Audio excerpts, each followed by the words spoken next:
everyone and welcome one more day to my channel. Today we are going to inaugurate a new section video where I'm going to tell you the history and curiosities on some different items in my JoJo's collection. I will talk about magazines, clothes, art books, postcards, brochures, figures, and many other objects. These are going to be a short videos where you will be able to know many interesting details about these items of the JoJo's history. Today, the Italian Kappa magazine number 54, Araki's first interview outside Japan.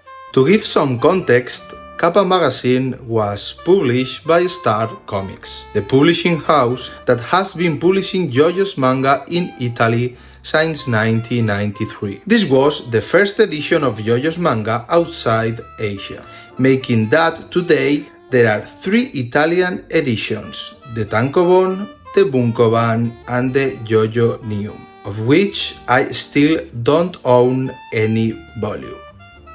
In this first page, Araki introduces himself and tells how at the beginning, remember that just 10 years ago he had started publishing JoJo's, his publishers didn't like the idea of him changing the main character. However, the manga publication was going very well and the readers loved his work. In these following pages, apart from talking about his first works, Araki tells how he evolved his power system from a combat one with the use of Hamon to the use of stunts, which gave his more creative capacity. He also comments on how he originally planned to use only 50 stunts, and that is why he chose tarot cards, to which he later added Egyptian deities. Araki also talks about the future publication of Diamond is Unbreakable in Italy, since in Japan they had just started adding Golden Wind, while in Italy they were finishing with Stardust Crusaders. So he gives previews of Morio and the new characters. Keep in mind, at that time there was no way to get immediate translations, so in Italy, even knowing that there was a whole new part published, there was no way to access it, and you couldn't know what this part number 4 was going to be about. Araki also talks about his passion for music records or vinyls, and how, as a young man, he could hardly buy any, despite the great influence they have had on his work. By the way, don't forget to subscribe to my channel to awaken the power of your stand.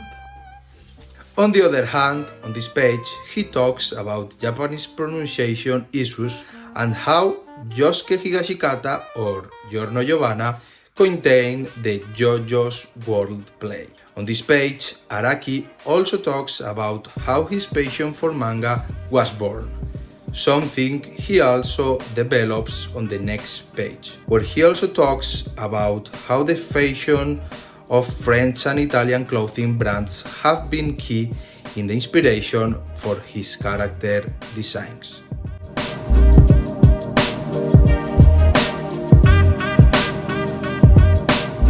Finally, Araki tells how about his beginnings drawing manga, telling how he initially tried to hide it because it was something that was not seen very well in Japan. Also, he adds the anecdote of when he went to Tokyo, remembering that he was from Sendai, a city in northern Japan, and the editor to whom he presented one of his manga sketches found a flaw in the first page and refused examine the rest. In these last 2 pages, Araki talks briefly about works prior to JoJo, such as Bao or Gorgeous Irene. This concludes with the Araki's interview. The truth is that it's great to have this kind of graphic material in my collection, where we can see the Araki's ideas more than 28 years ago.